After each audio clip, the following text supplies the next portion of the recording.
주님이 제자들에게 사명을 줘서 파송을 하십니다. 그런데 주님이 파송하시는 데가 이리 가운데 보내, 이리 가운데 보내셔서 살아남고 사명을 하려면은 사자로 보내죠. 그렇지 않습니까? 근데 주님은 사자로 보내시지 않고 양으로 보내시는 거예요. 살려는 게 죽으려는 거예요. 이게 흔히들 얘기하는 죽어야 산다. 사측생. 글쎄요, 제가 생각할 때 이 세상에서 많은 그 가르침, 교훈의 금원들이 있는데 그 중에 가장 유명하고 그러한 동서고금을 막론하고 그런 그 금원이 죽어야 산다. 사측생이 아닐까. 그렇게 생각됩니다. 주님은 지금 제자들을 죽어야 산다. 그러시면서 파송하시는 거예요. 이게 쉽게 이해가 안 됩니다. 그냥 사람들이 워낙 유명하니까 또 이 말을 자주 쓰긴 합니다만은 그게 쉽게 해석할 수 있는 일이 아니죠. 우리도 죽어야 산다. 찬송도 사측생의 찬송을 하면서도 실제로 도대체 어떻게 하라는 건가 하는 것에 대해서 올바로 정립하지 못하고 있는 것이 실제 사실이다. 그렇게 여겨집니다. 동서고금을 막론한 이러한 중요하고 다 알아주는 금원이란 말은 내용 자체도 워낙 중요하다는 의미가 되겠죠. 그래서 우리도 죽어야 산다. 동서고금을 막론한 이 금원을 귀히 여겨요. 그런데 그리스도인 자신들도 이 죽어야 사는 이 신학을 올바로 정립하고서 사용하느냐 하는 건 심각한 문제입니다.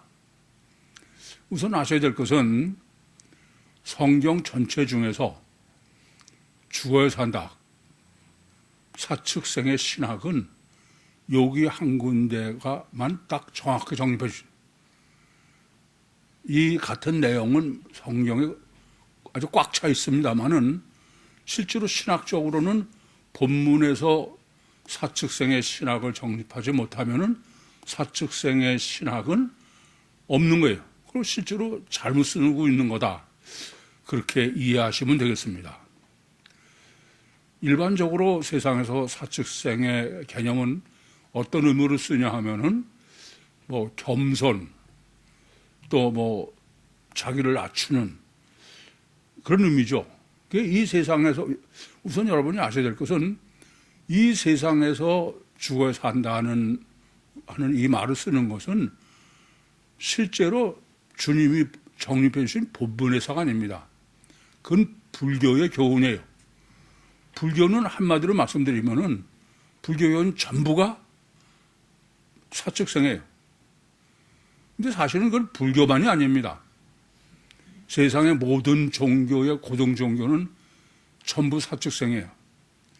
그렇게 보시면은 성경 전체도 사측생이다. 죽어야 산다. 다만 그것을 실질적으로 신학적으로 정립해서 바로 이해하느냐 아니냐는 별개의 문제입니다. 그럼 불교가 어떤 게 불교입니까? 불교는 자기 속에 있는 108번뇌, 108가지 탐심을 버리는 거예요. 내버리는 거예요. 그냥 내버리면 된다라는 게 불교가 아니에요. 불교는 108번뇌를 다 탐심을 물리치면은 어떤 지경이냐면 무아지경이 된다는 거예요.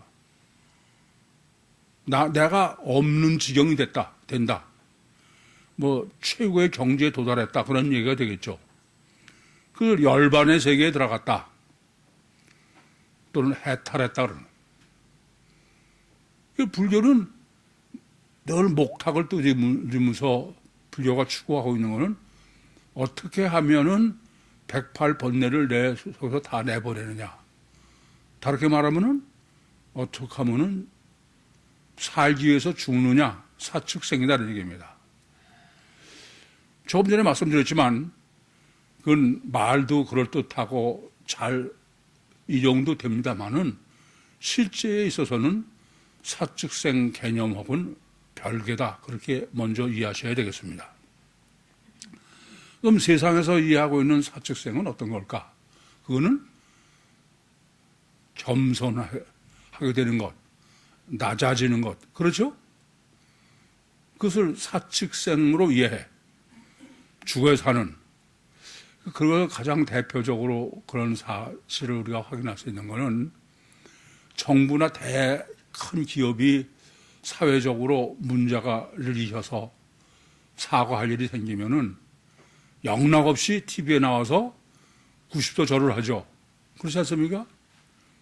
그러면서 그때 보면은 정말 다 버리고 온유하고 겸손하고 낮아지고 그렇게 보여요. 그렇게 보이는 그것이 사측생이에요. 그러니까는 사측생을 권유하기도 합니다. 근데 이게 사측생의 원리가 얼마나 세상적으로 실제적으로 적용되고 중요하게 여겨지느냐. 재판 받아보면 알아. 아무리 큰 소리 빵빵 치고 다 해도 판사 앞에만 가면은 꼼짝달싹 없이. 그래서 재판장이 들어갈 때부터 기분 나빠하죠. 새파란 판사가 나와도 그냥 다 일어나서. 그런데 제가 보면 저런다고 무슨 판결에 영향이 있을까? 아니에요. 전혀 그렇지 않아. 그래서 변호사마다 원고들, 피고들한테 항상 권유하는 게 판사 앞에서 그냥 제가 정말 죽을 죄를 졌습니다. 그리고 그냥 코 땅에 닿게 하라고 해요. 그럼 틀림없이 형량이 깎여. 저 같은 경우에는 무죄 주장하니까 그냥 더 늘리지 않은 게 다행이지. 그 판사가 볼 때는 저거는 죄를 짓고도 반성은 낮아지기는 고사하고 목이 빳빳하다. 우리가 코로나로 재판을 받을 때도 저는 법은 어긴 건 맞지만 내가 왜 틀렸냐 그러고 따지니까 변호사가 제발 그러지 말라 이게 아닌 게 아니라 법정 최고형을 받았어. 특별히 이 죽어야 산다, 낮아져야 커진다 그런 것을 가장 아주 절감하는 게 언제냐? 선거 때만 되면 그래. 선거 때만 되면 국회의원들이 어쩌면 그렇게 그냥 하나같이 90도로 절하고 겸손하고 낮아져서 저 사람이 국회의원만 되면은 정말 국민을 잘 섬길 거다. 그런 마음이 안 들 수가 없어. 근데 당선만 되고 나면은 돌변해. 뭐로? 사자로. 그래가지고 자기 선거구에 누구다면 좀 낫지만, 아니, 국정감사나 이럴 때 기업인들이 불러다 놓고 아주 그냥 쥐잡듯 해. 심지어 어디다 대고 이게 이런 식이야. 그러니까 이건 완전히 사자지. 겸손하고 낮은 사람. 사측생이 아니야, 그때부터는. 지금 그래서 괘씸한 생각이 들어. 저런 새끼를 몰아치고 줄까? 그런 생각이 듭니다. 어쨌거나, 오늘 이 죽어야 산다. 내가 너희를 보냄이 양을 일가운데 보내는 것 같다. 이 본문은 어느 정도 중요하냐, 어느 정도. 지금 성경 전체를 아예 정리하고 맨 마지막에 지금, 뭐 어떤 마지막이냐면은 휴거 구원. 그 휴거 구원의 마지막 마무리를 죽어서 한다. 이건 뭐 보통 중요한 게 아니다, 이겁니다. 그래서 한 단락을 한 절로 설정해 놓으시고, 그리고 신학 정육을 하라고 해요. 사측생의 신학을. 한자도 놓치면 안 되죠. 본문을 정립 자체는 저 입장에서 어려운 게 아닌데, 이것이 논리적으로 정리하는 데는 상당히 고생 많이 했어요. 한 단어도 빼놓지 않고 정립하라는 게 우선 명령이다. 그렇게 생각하시고 본문을 정립하시길 바랍니다. 우선 제일 먼저는 양을 이리 가운데로 보낸다. 이게 양과 이리로 설정해 놓으신 건데, 이거 지금 설정이라고 제가 말씀드리는 거는 본문이 이렇게 돼 있죠. 보라, 내가 너희를 보냄이 양을 이리 가운데 보냄과 같다.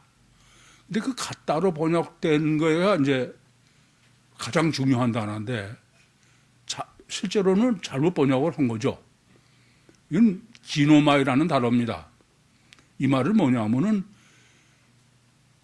너희를 보냄이 양을 이리 가운데로 보내는 것을 그건 애야 설정된 거예요. 처음부터 설정해 놓은 그런 거지, 그때 봐가지고선 마음, 기분 내키는 대로 그런 얘기가 아니에요. 다르게 말씀드리면, 양을 이리 가운데로 파송하는 사측생은 원리요, 하나님의 원리요, 성경의 법칙이요, 이런 의미다 이겁니다. 우선 이 문제부터 생각하셔야 되겠습니다. 두 번째로 생각할 문제는 지금 양을 이리 가운데로 사명 줘서 보내시는 거지, 양을 사자 가운데 보내는 게 아니야. 뿐만 아니라 지금 그럼 이리 가운데 꼭 보내려고 그러면은 사자로 보내지 왜 양으로 보내냐. 사자로 보내면은 죽어야 사는 게 아니고 살아야 산다. 그런 얘기죠. 근데 양을 이리 가운데 보내니까 그것은 죽어야 산다라는 얘기가 되고, 그런 것뿐이 아니라 사자로 보내는 게 아니야. 그러면 이제 본문의 설정은 어떤 얘기냐. 세상은 일이다. 일이. 사자가 아니고. 그리고 너희는 뭐다? 양이다. 그래서 세상을 이리로 설정하시고, 그리고 너희를 양으로 설정하셨다. 그것부터 정확하게 해야 되겠습니다. 그런데 그 사측생의 법칙, 기로마이, 이 법칙이 어떤 거냐? 이게 지금 설정을 이리로 했기 때문에 이리로 해서 명확하게 정립할 수 있어요. 이리는 마태복음 7장 15절 말씀처럼 거짓 선지자들을 삼가라. 양의 옷을 입고 나오나 속에는 노략질하는 일이다. 그러니까 이리는 겉보기에는 양의 탈을 쓴 동물 양이지만은 속으로는 노략질하는 일이, 속이는 일이. 그래서 요한복음 10장에도 예수님께서 나는 선한 목자다. 그리고 이리가 오는 것을 보면, 이리는 어떤 성경에서 지금 어떤 것으로 설정되어 있냐면은 이중체죠. 육체 우선 이중체의 주체가 뭐냐? 거기에 일이다. 그래서 영생의 조건은 이중체의 주체의 문제지 겉의 양의 문제가 아니다. 이것부터 명확하게 아셔야 되겠어요. 그래서 일을 설정한 것 자체는 실제로 일이는 단일체가 아니라는 게 마태복음 7장 15절의 설정 내용일 뿐 아니라 하나님 설정은 양이 반드시 죽어야 사는 것으로 영생의 조건은 육체 우선 이중체의 주체인 영이 사는 것이다. 그런 거지 육이 사는 게 아니다. 그러니까 이중체론이라는 것부터 명확하게 아셔야 되겠습니다. 그런데 이게 왜 기노마이냐, 법칙이냐, 이것이 얼마나 이게 중요하고 성경 전체의 법칙이냐. 우선은 그 성경 법칙의 어려운 논리를 전에 그 어려운 논리를 이해하시기 쉽게 하기 위해서 지금 본문뿐이 아니라 원래는 성경 전체가 이렇게 사측상의 원리로 계시를 하는 거예요. 마태복음 16장 24절에 아무든지 나를 따라오려거든 자기를 부인하고 자기 십자가를 지고 날 쫓아라. 그 말은 십자가를 지고 죽어라가 아니라 사측생이에요. 그렇죠? 누가복음 14장 26절도 날마다 죽어라. 십자가를 지고 죽어라. 나를 쫓으려면. 그러면서 부모 처자까지 다 버려라. 미워해라. 그 뭐 사측생이에요, 여전히. 또 바울도 고린도전서 15장 31절에 나는 날마다 죽노라. 여전히 사측생이죠. 그런데 이렇게 성경 전체가 사측생의 가장 근본은 어디 있느냐? 지금 본문이 기노마이로 강조하는 것은 근본에서 정립하라. 예? 여러분, 성경의 제일 처음으로 사축생의 신학을 정립하라고 해놓은 게 어디인가요?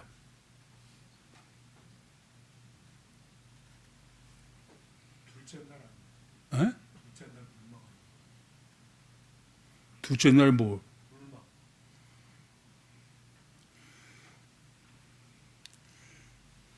이거 보세요. 사측생이란 말은 다르게 말하면 뭐예요?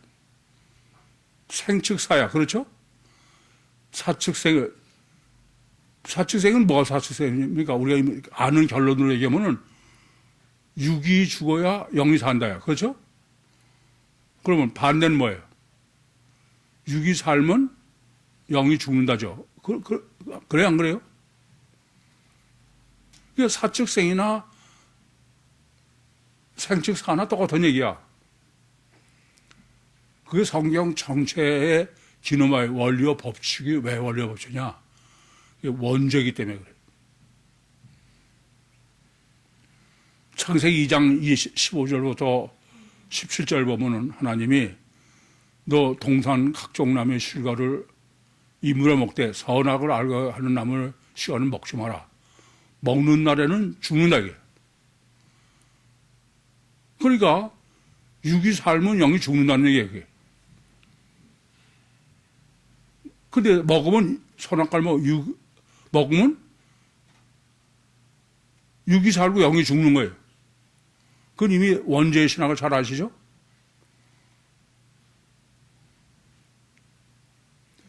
사측생은 원죄의 신학이야. 그러니까 창세기에서 원죄의 신학으로 설정해 놓으신 것은 이게 지금 휴거 구원의 신학으로 종교를 지는 거예요. 제가 지난주에도 잠깐 그런 말씀을 드렸어요. 천국복음이 불량맘이라는 생각을 안 해봤냐. 사측생이 원죄 신학임을 간과해서는 안 돼. 그건. 놀라운 거는 지금 주님은 최후에 마지막에 지금 휴거 구원으로 여러분을 휴거 구원 시키시라고 아주 총력을 다 기울이셔. 그래서 전체를 딱 한 줌으로 자꾸 정리해 주시는 거예요.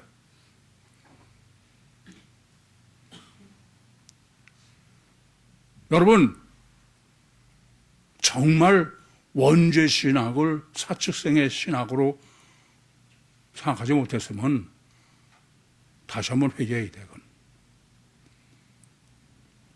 그게 성경 전체의 문제죠. 지난주에도 천국복음으로 성경 전체를 정립해 드렸어요.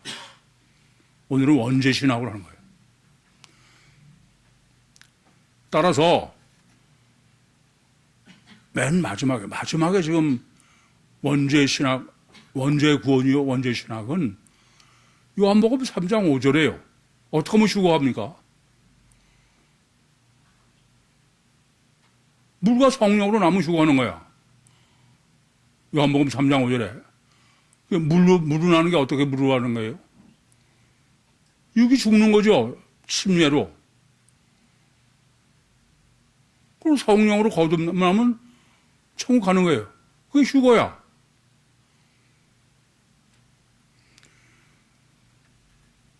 그래서 먼저 오늘 이렇게 죽어야 사는 원죄 신학이 휴거 구원의 신학이요.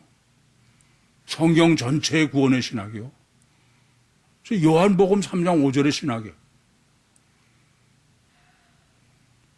그래야 여러분들이 선명하게, 명확하게 헷갈리지 않고 직선으로 천국 가죠. 그래서 우선 본문을 바로 정립하시려면은 양과 이리를 어떻게 설정해 놓으셨냐를 봐야 돼요. 그냥 양이고 이리가 아니야. 당연히 그렇죠. 그러니까 본문 해석에는 양을 어떻게 설정하고 이리를 어떻게 설정하시고 뱀을 어떻게 설정하고 비둘기를 어떻게 설정하고 이게 절대 문제인 거야. 그걸 왜 그렇게 다 동물을 설정해서 정립하시냐? 정확하게, 명백하게 그렇게 휴거 구원을 신학을 정립하셔야 되기 때문에 그래. 우선 먼저 이리의 신학부터 정립해요. 본문은 이리의 신학 정립하는 게 우선 절대로 키야. 왜 양을 사자한테로 보내지 않고 이리를 보냈느냐? 성경이 말씀하는 사자의 의미와 성경이 설정하는 이리의 의미는 다르죠. 사자는 강자이기만 하냐. 하지만 이리는 마태복음 7장 15절에 계시한 것처럼 거짓 선지자들을 삼가라. 겉은 양의 옷을 입고 나오나 속은 노략질하는 일이다. 그러면 이리로 설정한 건 단일체 이중체예요. 겉은 양이고 속은 일이다. 노략질하는 거짓 선지자고. 그래서 우선 이중체의 유구소는 마태복음 7장 15절에 양이란 말은 동물로 보여. 그렇지만 주체인 속은 노략질하는 마귀다. 이거는 정립 안 하고 그냥 죽어서 산다 그러면 뭐 겸손 전혀 성경은 상관없는 얘기야. 제가 다른 때도 늘 말씀드리죠. 사측생은 이중체의 논리지 그건 절대 단일체의 논리가 아니다. 십적 사측생의 논리를 신학으로 정립한 본문인데 본문엔 이리의 설정은 단일체 아니고 이중체야. 그래서 이리는 단일체 이중 본능의 원죄 마귀가 있는, 겉에 보기에는 그냥 단일체인 사람이지만 마귀는 없는 것처럼 속에 마귀가 있는 이중체다 이겁니다. 그래서 이 마귀는 창세기 3장 14절 말씀처럼 육만 통해서 역사하니까 우리는 육만 보고 멀쩡한 동물, 육체의 단일체로 생각하는데 본문은 아니다. 일이는 이중체다. 양의 신학입니다. 이 양의 신학은 여전히 양도 유구선 가시적 결과는 동물인 양이죠. 그렇지 않습니까? 근데 이게 중요한 거야. 근데 이 양은 단일체 이중체예요. 본문이 설정한 양은 단일체 이중체예요.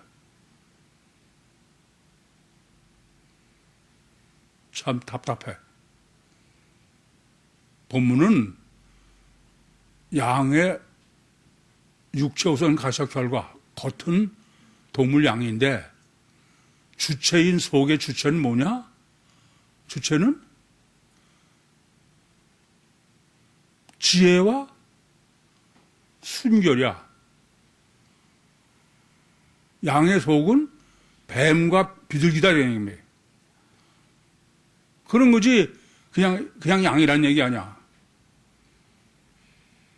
이게 문제가 되는 거는 너는 양이라 내가 이리하는데 보낸다. 그런데 주석을 다 보면은 그냥 양은 양이고 이리는 사자로만 죽으러 보내는 그렇게만 해석하는 거야.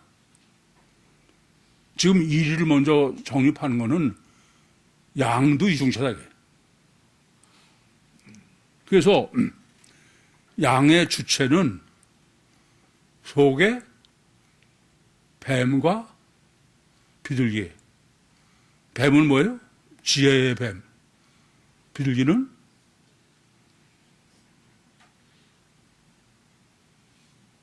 순결해. 그래서 육체 우선 이중체의 주체. 이게 지금 그 1위는 육체 우선 단일체의 그 원죄를 범한 게 되고, 지금 양은 육체의 우선 이중체의 주체가 지혜와 순결인 거예요. 그러니까 이런 얘기입니다. 양을 이리 가운데 보낸다는 거는 이 세상은 전부 일이야. 안 그래요? 아니, 원죄를 범한 후손이 아닌 사람이 어디 있어? 그렇지 않습니까?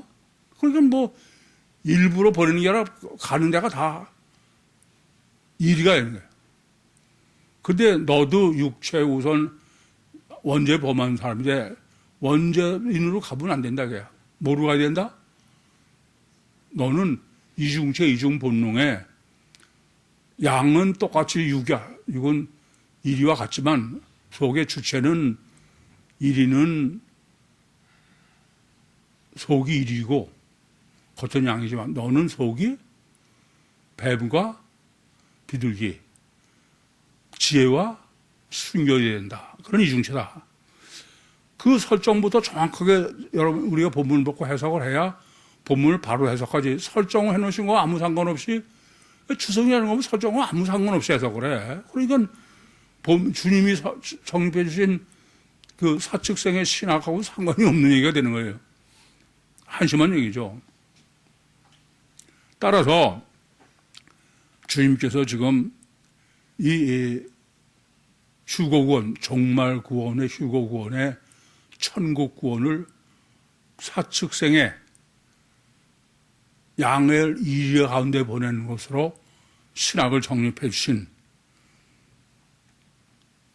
다르게 말하면 무슨 소리냐? 물과 성령으로 나야 돼. 휴거하려면. 그래 안 그래요? 사측생이 뭐야? 그래서 본문을 성립하는데 다 한 절밖에 안 되니까 한 단어도 그냥 놓치면 안 돼. 그럼 본문은 지금까지 제가 뭐를 있는 성경 계시한 대로 정립해 드렸냐면 양과 이를 정립해 주세요. 그럼 이제 뭘 정립해야 됩니까? 뱀과 비둘기예요. 그런데 하나 또 놓치시면 안 돼. 뭐냐면은 그냥 뱀과 비둘기를 하는 게 아니야.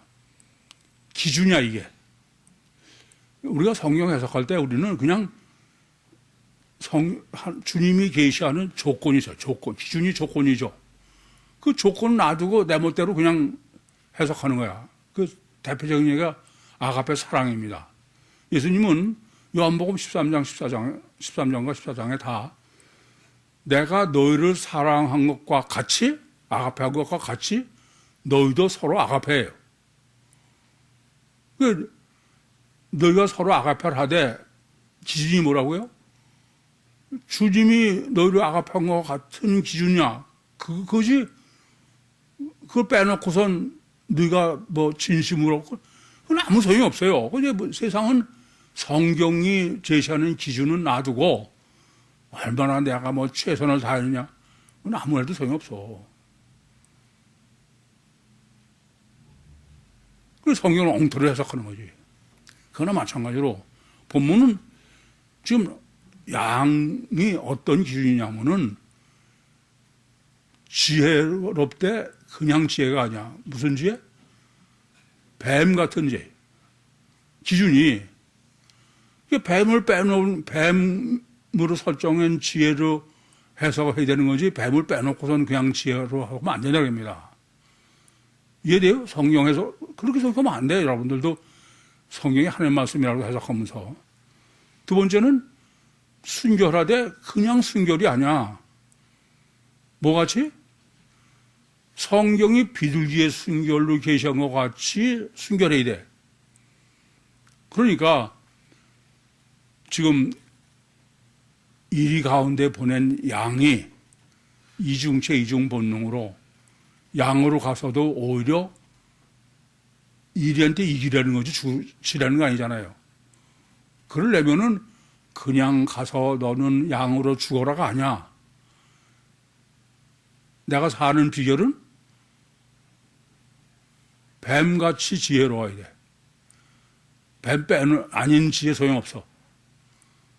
비둘기같이 순결해야 돼. 비둘기 순결로 계시한 거 빼놓고 순결 아무 소용없어요. 그 지금 단 한 절로 설정해 놓으시고서는 사측생의 신학을 정립한 조건들이야. 여기까지 잘 정립이 되셨습니까? 그러면 뱀의 지혜의 신학을 먼저 정립하겠습니다. 우선 우리가 뱀에 대해서 너무 잘못 이해해. 뱀을 성경이 사탄을 계시하는 것으로 뱀을 쓴 경우가 많아요. 그렇죠? 창세기 3장 1절만 하더라도 그 마귀를 뱀으로 설정하시지 않았습니까? 그 외에도 뭐 용이 뱀이 많죠.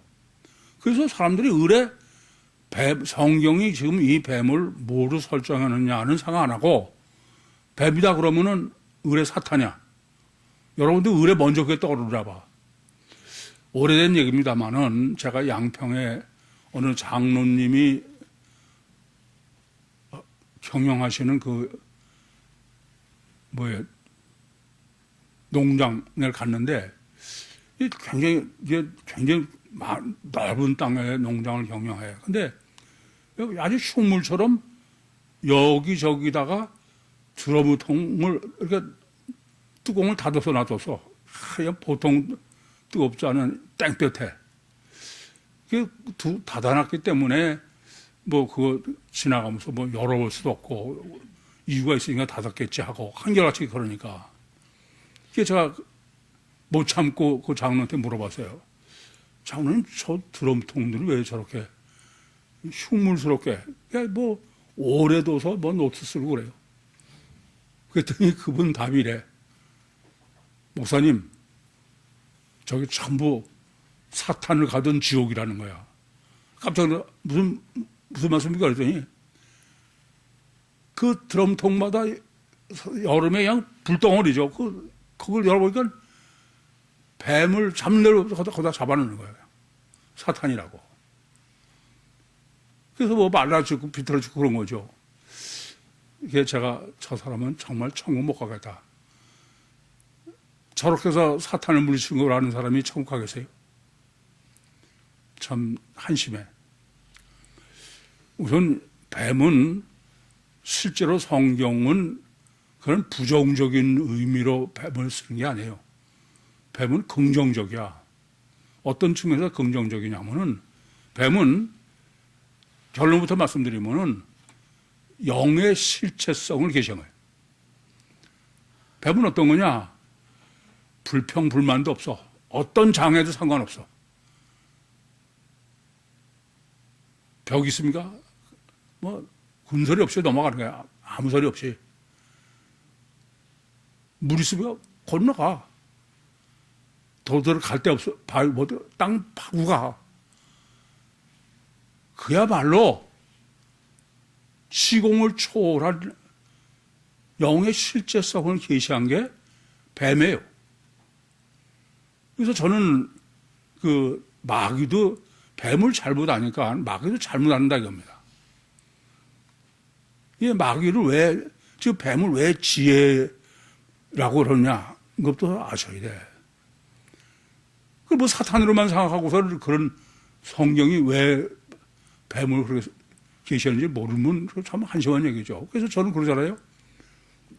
뱀이 긍정적으로 쓴 것처럼 마귀도 긍정적으로 하나님은 설정하셨다. 성령의 통역자다. 그렇게 말씀드린 것처럼 지금 뱀은 본문에서는 지혜의 상징으로 한 거예요. 지혜. 그렇죠? 좀 뱀같이 지혜라고 그랬으니까. 안 그렇습니까? 그럼 뱀의 지혜는 어떤 걸까? 그냥 지혜는 소피아예요. 헬라어로. 솔로몬의 지혜죠. 근데 솔로몬의 지혜로, 주님은 솔로몬의 지혜로 하지 않고 뱀의 지혜로 한 거야. 그럼 왜 뱀이 지혜의 상징일까? 이거는요, 이 정립은 그야말로 원죄요 성령 정체 정립이야. 우선 창세기 2장 25절에 아담과 그 아내가 벌거벗으나 부끄러워하지 않았다. 그러다가 선악과를 먹고서는 벌거벗은 줄 알고 옷을 해봤다요. 그런데 창세기 2장 25절에 벌거벗었으나 부끄러워하지 않았다고 번역된 단어와 창세기 3장 1절에 여호와 하나님이 지으신 들짐승 중에 뱀이 가장 간교하다.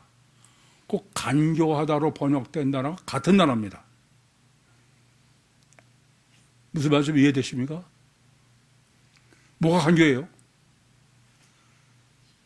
지혜가 뛰어난 게 간교야.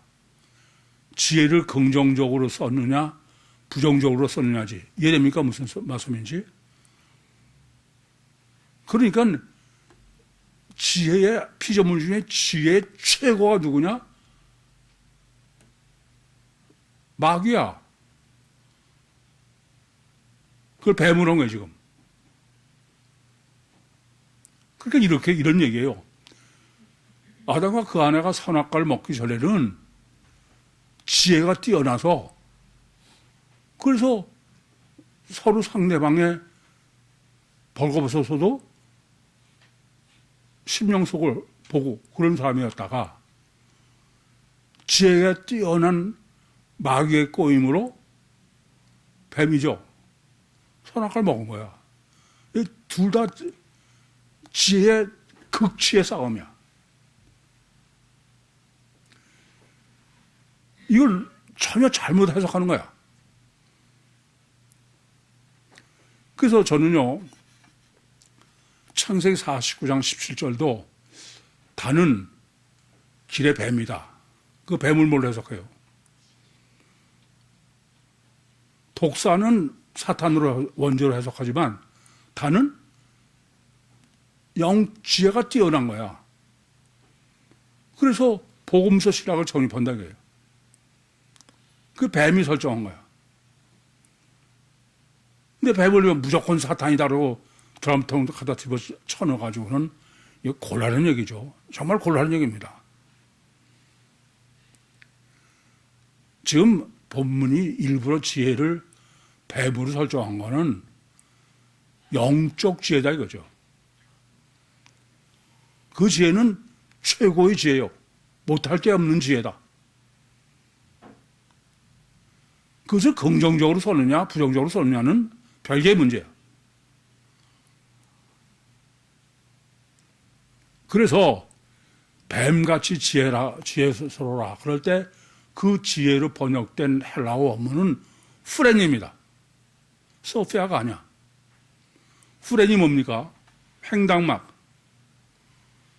영적 분별력이에요. 이제 드디어 창세기 2장 25절과 3장 1절을 바로 해서 실제로는 저는 지금 본문에서 뱀의 지혜를 정립하지 못하고선 창세기 2장 25절과 3장 1절을 정립했지만 이게 정확하게 해서 근데 지금 이제 주님이 우리가 성경 해석할 때 사실은 이래요.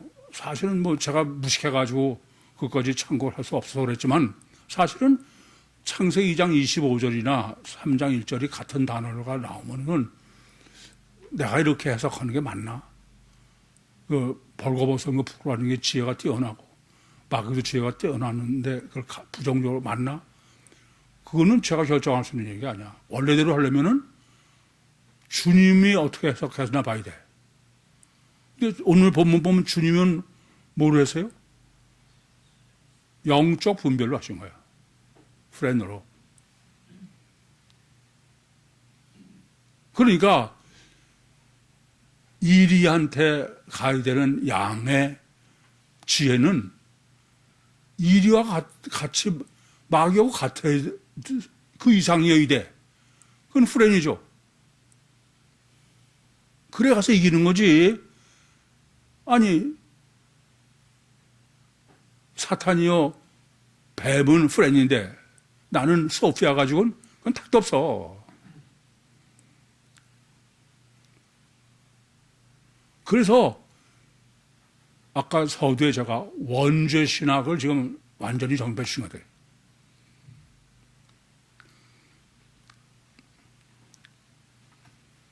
영적 분별이.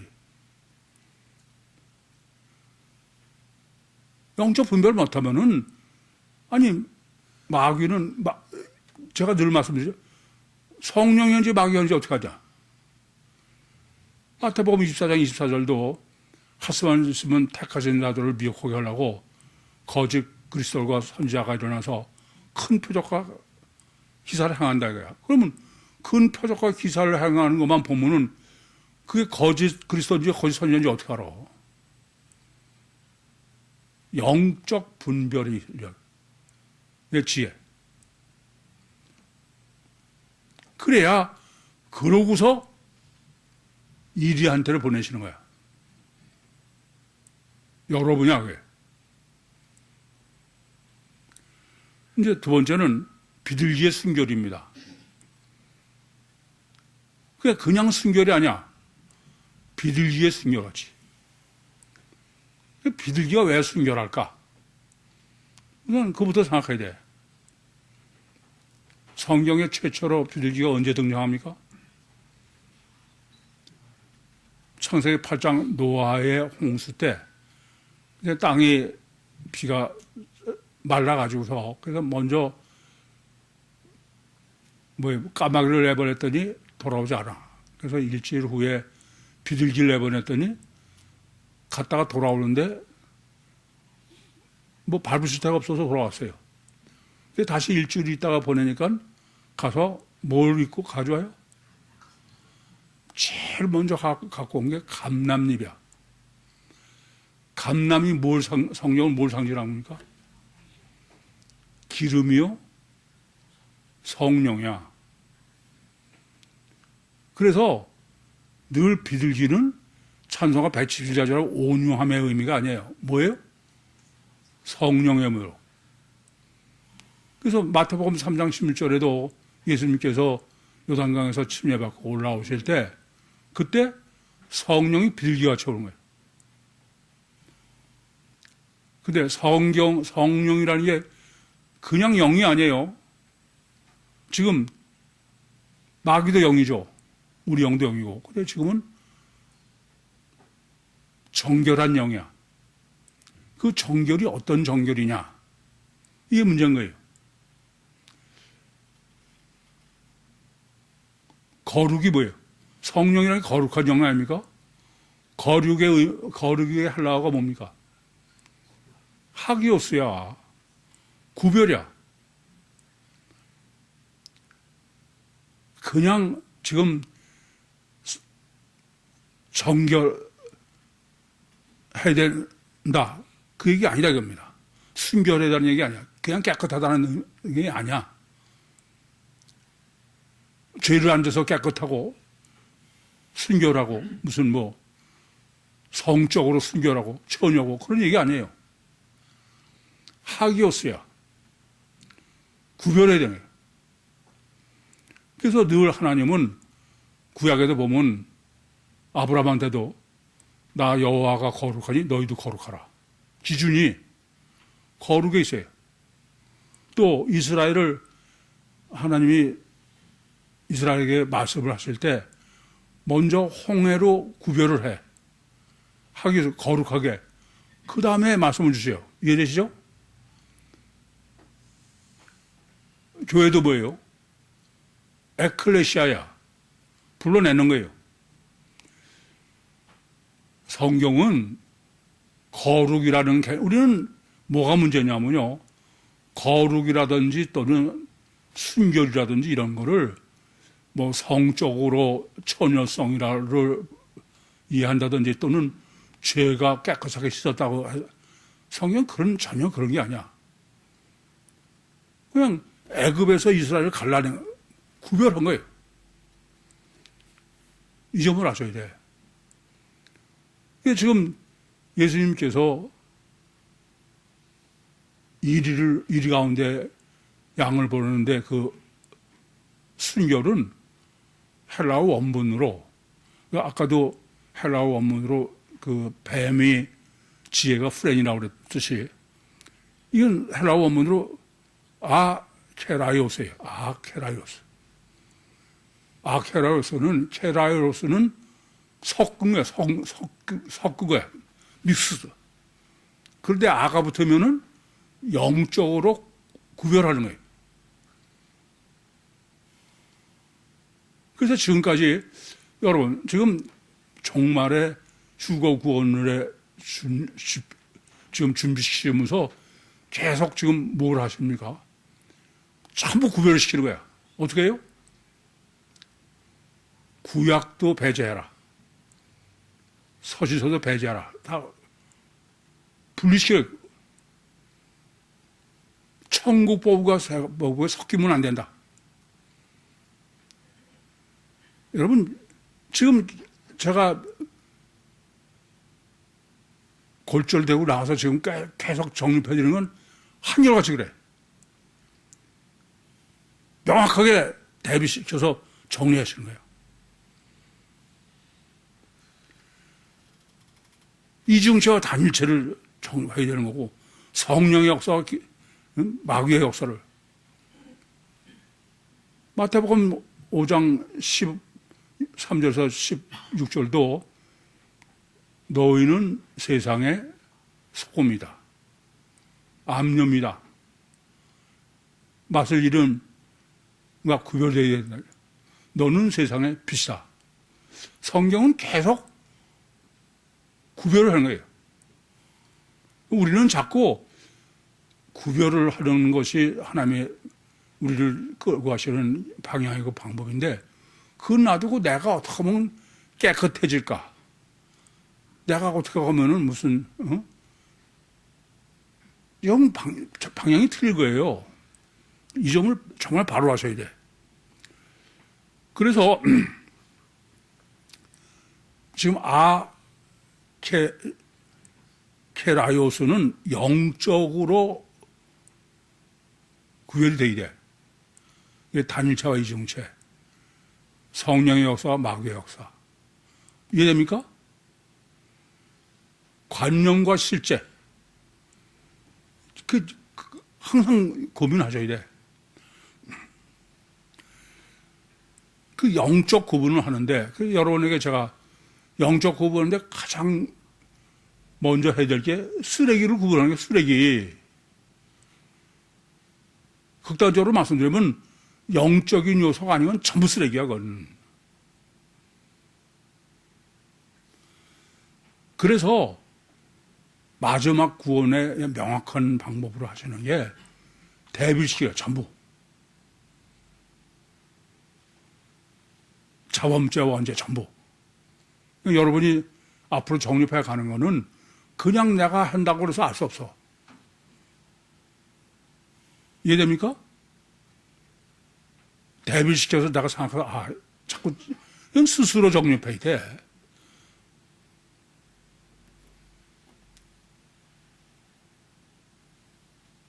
이길 수 있는 양은, 양 자체로는 그건 전혀 불가능해요. 양은 뭐냐면, 마치 이리가 겉에도 똑같은 양이고 속이 사탄, 마귀 일인 것처럼 양도 다 똑같아. 근데 이기려면 뭐래 이겨? 오직 성령이래야 이기는 거야. 다른 거는 이길 방법이 없어. 안 그래요?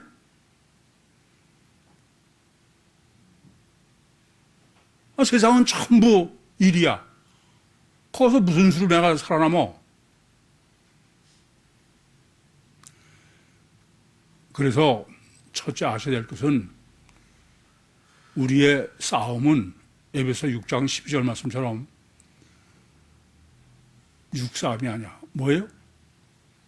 마귀와의 싸움이야. 보이지 않으니까 우리는 지금 본문이 이 가운데 보낸다고 하시는 말씀 자체가 너희는 누구와의 싸움이다? 마귀와의 싸움이야. 이 점을 잊지 마셔야 돼. 근데 마귀와의 싸움은 마귀가 어디 계십니까? 우리 속에. 그럼 누구와의 싸움이야? 나와의 싸움이야. 나와의. 이 점을 잊지 마셔. 그래서 로마서 7장 24절에 오호라라는 공고한 사람이로다. 이 사망면에서 누가 나를 잘 건져내랴. 나와의 싸움인데 내 안에 내가 아닌 타자, 마귀가 있다 이거야. 그래서 그 싸움에서 이길 수 있는 유일한 일은 성령이 오셔야 돼. 그래서 마귀보다 능력이 클 것. 그거 다 정립해 드렸죠? 영일 것. 내 몸 안에 들어야 할 것. 나하고 내 속의 사람이니까. 무조건 내 편일 것. 보혜사의 성령이죠.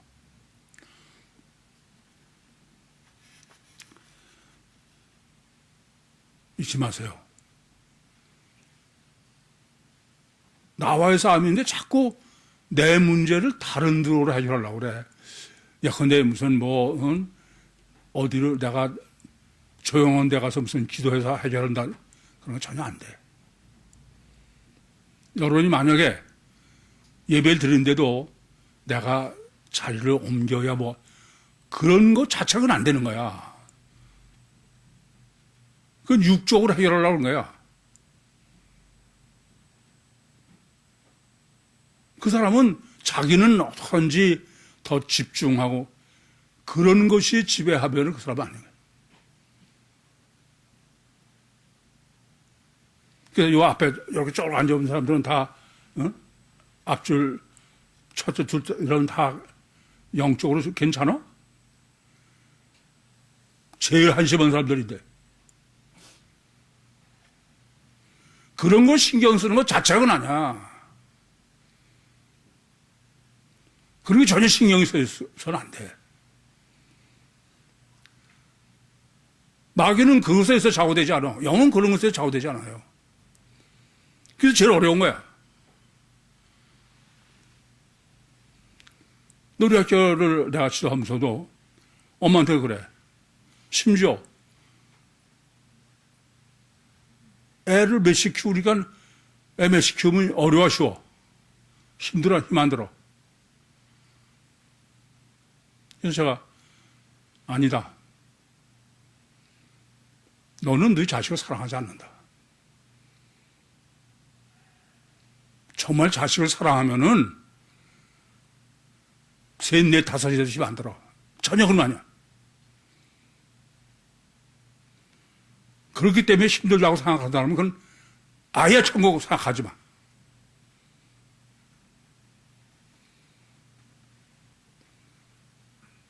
주님이 하시는 게 뭐? 전 고관절이 골절돼서라도 아주 놀랍게 체험했어요. 정말 영적 고민하니까 통증이 없어. 그걸 정립하고 나니까 그냥 악소리가 내가. 지동제를 막 계속 퍼봐도.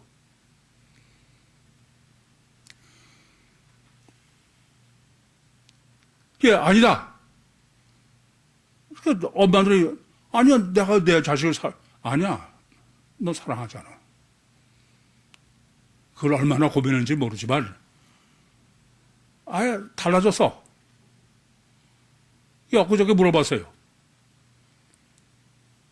힘 안 들대.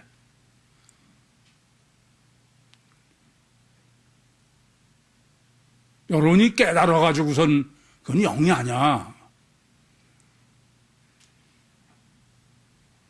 그건 종교예요. 그것이 내 가치관이 돼야 돼.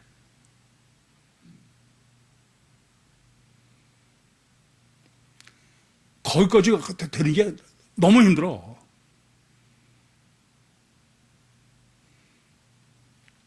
그러니까 지금까지 몇 년 동안 상나무 씨름해 보면 틀림없이 깨져 들어가. 그런 사람 생겨.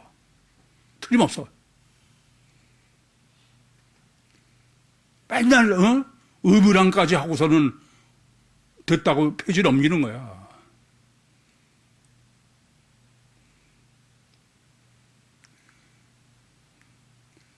여러분이 어떻게든 상관없어. 천국에 못 가니까 문제지. 전 천국에 못 가는 건 아무것도 전쟁 가치가 없어. 오죽하면 제가 병원 있을 때 병문 안 온 사람 여러 가지겠지만 제 눈은 봐요. 저 사람이 왜 왔나.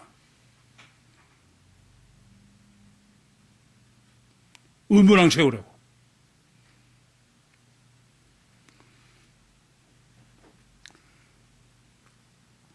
잊지 마세요. 사측생은 하나님이 설정한 법칙이야. 문제는 어디냐? 내 관심이 어디냐요.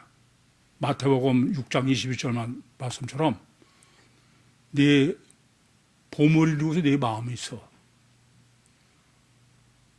이거 자식이나 뭐 이런 건 전부 의무량이고 관심은 다른 데 있어. 천국 꿈꾸지 마셔. 하나님은 나보다 나를 더 잘 아셔. 내 심령 속을 나보다 더 잘 아셔. 오늘 본문이야. 겉이 양이냐 일이냐가 문제가 아니야.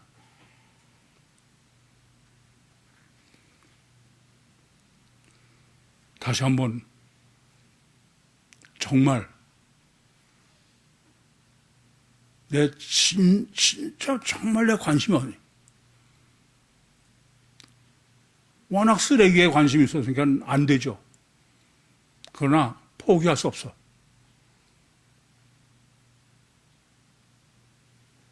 백만분의 1시라도 관심이 하나님께로 가는 그 외에는 아무 다른 방법이 없어.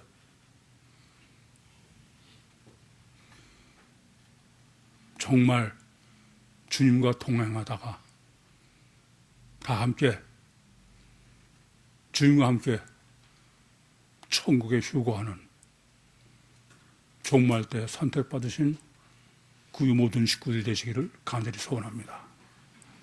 기도하시겠습니다. 살아계신 아버지 하나님, 은혜와 사랑을 감사합니다. 여기까지 인도하시고 역사하시고 말씀하신 주님, 은혜를 더해 주셔서 정말 주님과 가장 완전한 결혼하는 주님의 아내가 되게 해 주시옵소서. 예수님의 이름으로 기도하옵나이다. 아멘.